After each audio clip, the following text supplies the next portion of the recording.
How's it going, Sarah? Hi, Joanne. Good to see you. Great to see you. I'm so excited. Thank you for joining us today. So, Of welcome course. everyone to 𝐂𝐨𝐧𝐬𝐮 Live. I'm Sarah, 𝐂𝐨𝐬's Clinical Director, and we are so lucky today to have Joanne with us, speech and language pathologist. Get Yeah. the American terminology. I might prefer your professional title as well. I think it's much more Yeah. clinical than therapist, but that's another conversation. Joanne, over to you. Tell everybody on Insta who you are and what you do. Sure. First of all, thank you so much for having me on, Sarah. I'm really excited about our conversation today. And for all the wonderful people joining today and for people who are meeting me for the first time, my name is Joanne 𝐂𝐨𝐧𝐬𝐮. I am a pediatric speech language pathologist, early interventionist, as well as a owner of a mobile and teletherapy private practice here in New Jersey. And my clinical population of interest is 0 to 3. And my specialty is early language development, although my practice sees all pediatric clients. And I'm really passionate about clinically supporting early communicators as well as supporting families. And I like to also specify that I like to support families that self-identify as belonging to the diaspora and those caregivers as well, to be able to give them the tools to really feel like they can support their children in achieving optimal communication. And I do that through intervention, as we all do, but I also like to focus on parent and caregiver education and training, as well as counseling, which I feel like counseling is so important in our practice, but it's often overlooked. So I'm really excited to have this conversation today, especially since I'm so passionate about empowering families. As are we here at Yeah. 𝐂𝐨𝐬𝐿. So, as well as being the clinical director, I'm also a speech and language therapist in the UK. So, what we're going to discuss today, I think, will be really interesting because we're going to have a two-way chat about the consultative approach, how it works in the US, how you're delivering it, and maybe the similarities and differences here in the UK.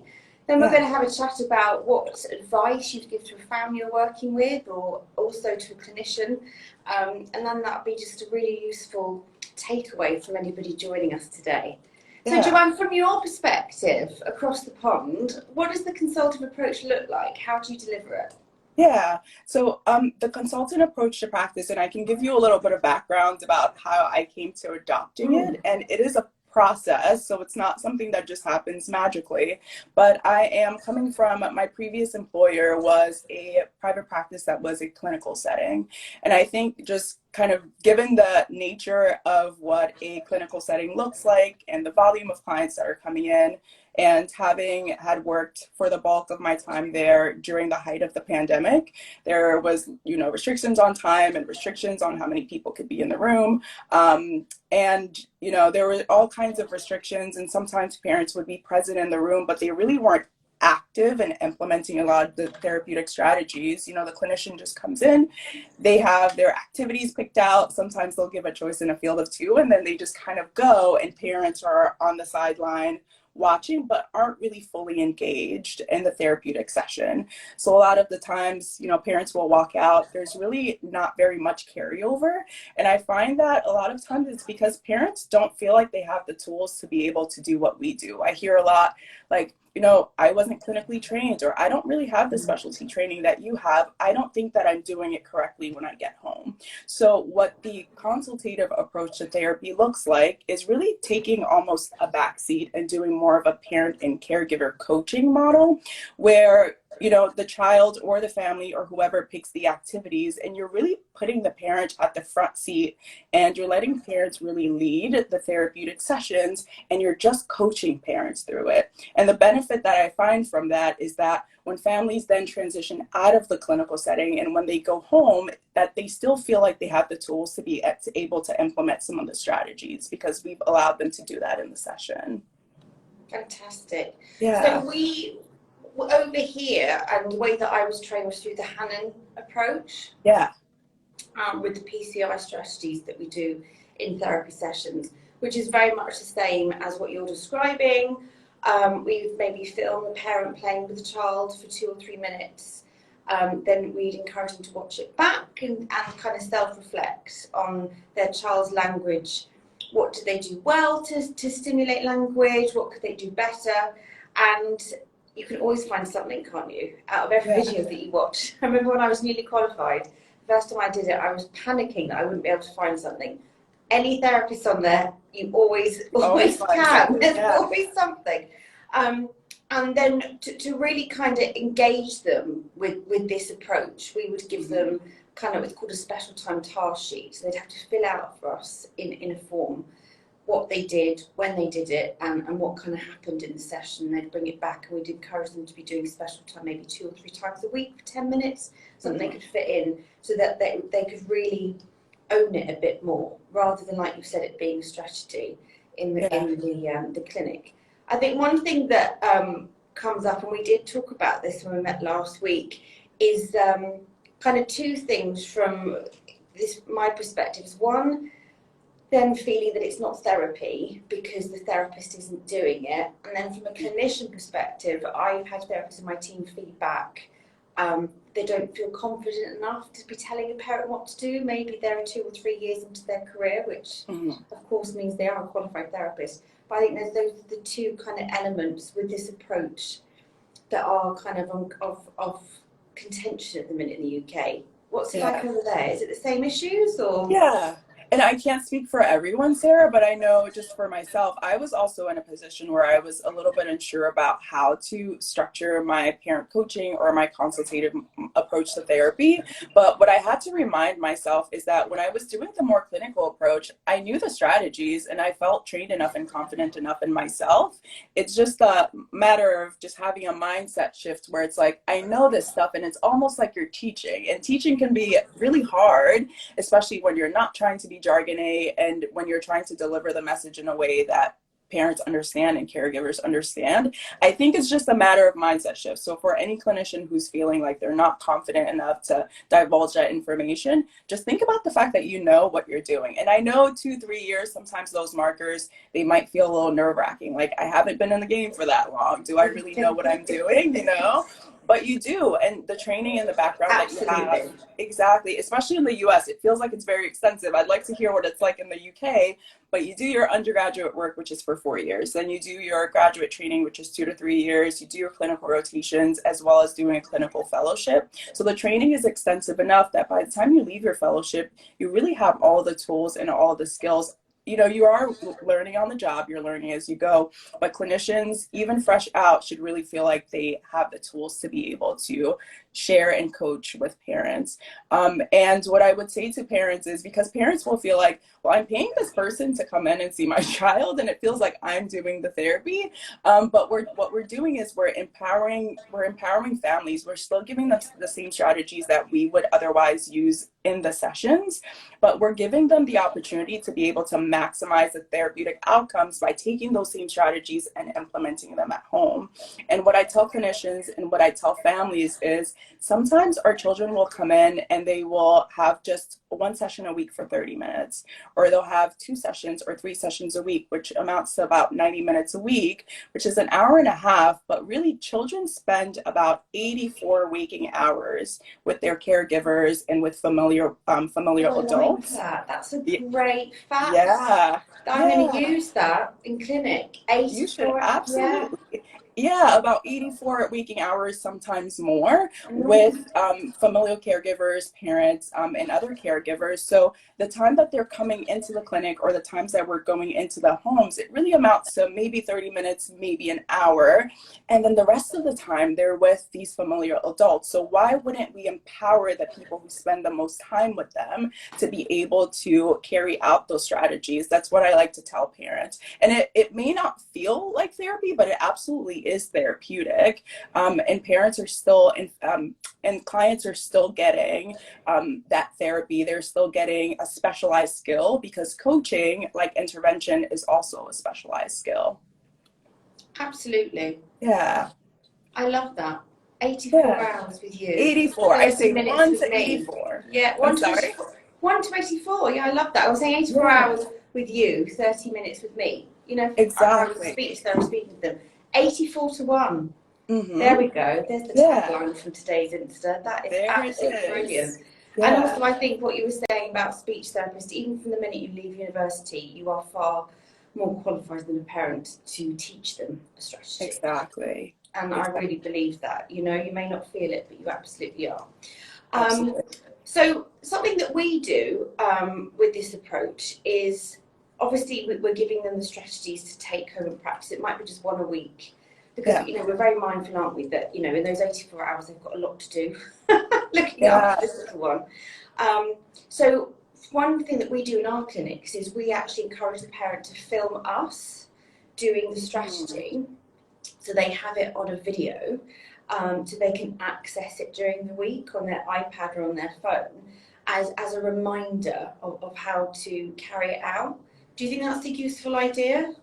Yeah. Do you think parents would engage with that? So I love that idea, Sarah. The only thing that I'll challenge, because I heard you say something that I hear from my other parents, right, is that I am so busy. I get you. I hear the 84 hours. I totally get you. I'm spending all this time with my kids. I get it.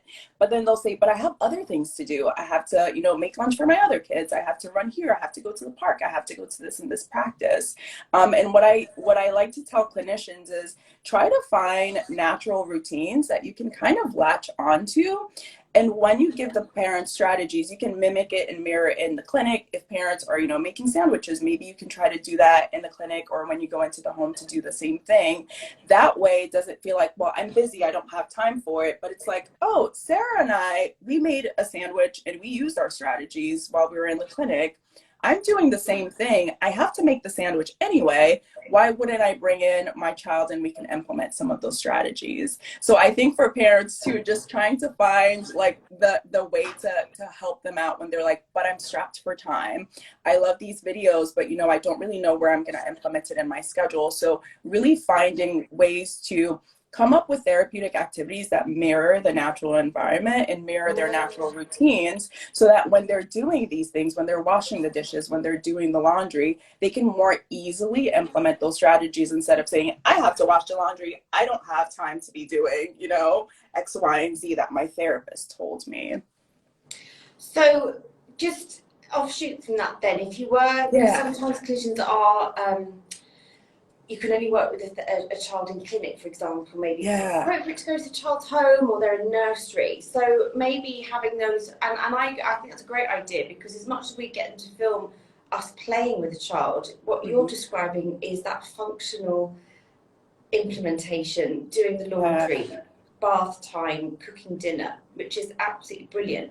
So maybe then an offshoot there would be to create videos with those activities in it, with those strategies, to be able to send to parents, even from the clinic setting. So I know you've seen stay in clinic with the toys, but at home you will be cooking dinner, you will be doing the laundry.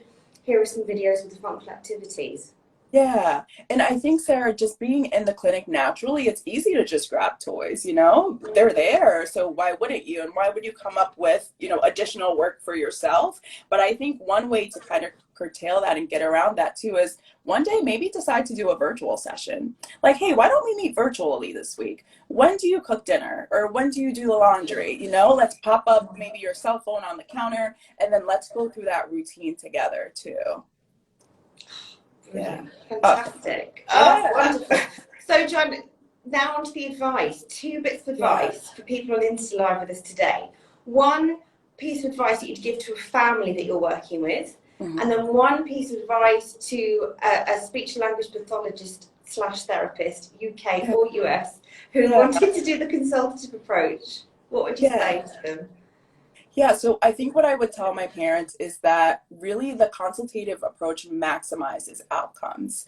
When we are doing the more clinical approach to therapy, where it's really clinician-led intervention, we are getting to be able to exercise our skills and implement some strategies. But I think that the way that we can really maximize outcomes is to be able to hand some of those skills over to parents so that they can carry it out even when we're not there. And I think for therapists, just to start to really think about how adopting this new approach can impact their therapy. You know, as clinicians, we really don't get to be everywhere at the same time for all of our clients. So just to be able to know that you've provided your your families with enough tools to be able to carry out the therapy by themselves. And the way that I think about it is 1 hour with me, 84 hours with parents or with grandparents. That's 85 hours of therapy, right? If we think about it in the most like ideal way, if parents are constantly implementing these strategies and they feel comfortable, that looks like 85 hours of therapy versus 1 hour. So I think that's what I would tell my clinicians and my families. Wonderful. So 84 to 1. That's 84 what to I'm taking 1. away. Yeah. And also what I'm taking away is actually these strategies should be done in a functional way. So clinicians, you may be seeing the child in clinic, but think outside the box, do an online therapy session, maybe as well share videos of you demonstrating the strategies in functional situations. Yeah, and I love that idea. I think it's completely brilliant that you also share videos with your families. I might have to steal that from you, Sarah. I will have to steal that from you for sure. Yeah, and Sarah, how do you see yourself? I know that you're a private practice owner, a very successful one at that, but maybe that's another conversation for another time. How do you see for your clinic and for your clinicians, how would you envision implementing the consultative approach in your practice? So the way we do it at the minute, actually, we have 45-minute sessions with our 2 to 4 year olds, the preschoolers. Got it. So we would do 20 minutes direct work, which is your classic traditional one-to-one therapy. And each week we take a different topic. So we work for 6 weeks with a child. And especially if they've had no therapy before, it's a really good indicator. They're going to make progress, they're going to plateau, or they're going to regress. You're getting that clinical data. So in a 45-minute session, 20 minutes is with the therapist, and each week, like I said, it might be body parts, clothes, transport, all the basic categories. And then the other 20 minutes then is that consultative model approach that we say to the parent, now this is over to your time, you've seen what I've done. We might do some Makaton signing in the session to support it. We may show them, Mr. Potato Head is what you need to have at home for this part of the therapy, and then we're going to go into the strategies where we film them playing with the child, watch it back together, because there is nothing stronger than watching yourself back, as I know from doing all these Insta lives, to get feedback on yourself and how to progress. I think especially for a parent, it's such a new thing. It's so foreign to them, quite alien. But once they get into the habit of it and they see the benefits, and the child does make progress, it does work. Like I said, it is based on the Hannon approach, the PCI approach, it is evidence-based. And also years and years of clinical experience of doing it. I'm very direct with parents in clinic. This will work if you do it as we tell you to. Yeah, and it does, and it absolutely does. But I think what I'm going to say, then they would video me, you see, playing with the child, or one of my therapists playing with the child. So they would have that 2-minute video on their iPad or on their phone. So during the week, they could have a quick recap before they sit down, and what we call the special side time, so 2 or 3 times a week for 10 minutes. But I'm completely going to steal your idea as well, Michelle. You can take my video idea, and I'm going to take your idea of doing the more functional activities as well. I think that's really... Seems so simple, isn't it? It does. When you talk about it, but there's nothing more powerful than you make a sandwich with the child, I make a sandwich with the child, just change your language this way. Instead of asking questions, what is that? What are you doing? Change it to commenting. Exactly. Oh, bread knife, bread, jam. Yeah. As we know. So yeah, definitely going to take those ideas. Oh, Joanne, it's been lovely talking to you today. Thank you so much for your time. Of course. Thank you so much. Really appreciate it. I'm so glad to have you as part of the 𝐂𝐸𝐻𝐸 community. Me too. And to have you. Yeah, Sarah, before we hop on, I actually have a lot of my followers that are on here, and I would love it if you just plug in 𝐂𝐸𝐻𝐸 and the 𝐂𝐸𝐻𝐸 app and just let them know that what you're doing over there. Absolutely. Thank you. So at 𝐂𝐸𝐻𝐸, we are a one-stop shop for speech and language therapy. Oh, I can't do English, sorry. Speech and language therapists. Just translate it in your head when I speak. So what we're doing, and I'm so passionate about this because obviously I'm a clinician myself, and these are the tools that we all need. So on the 𝐂𝐸𝐻𝐸 platform, we're here to basically cut out your admin time, reduce all those extra jobs you have to do so you can spend more time with your clients, more time on the clinical work, which is we know is why we got into this. We didn't come in this to be administrators, accountants with invoices. No. So 𝐂𝐸𝐻𝐸 does everything for you. We have invoicing on the system. We have online platform for therapy sessions. We have a resource library. I'm leading a team of content creators who are both speech therapy assistants and speech and language therapy students at the minute from the UK. And we are creating what I call the boot of your car. Okay, so where as a therapist, and I am a paediatric therapist, so apologies for any adult therapists on here, but your boots of your car might look similar. Yeah. So the idea is, you know, I would get in my car 10 years ago when I started and drive around to home visits and school visits, and everything I needed would be in that boot of the car.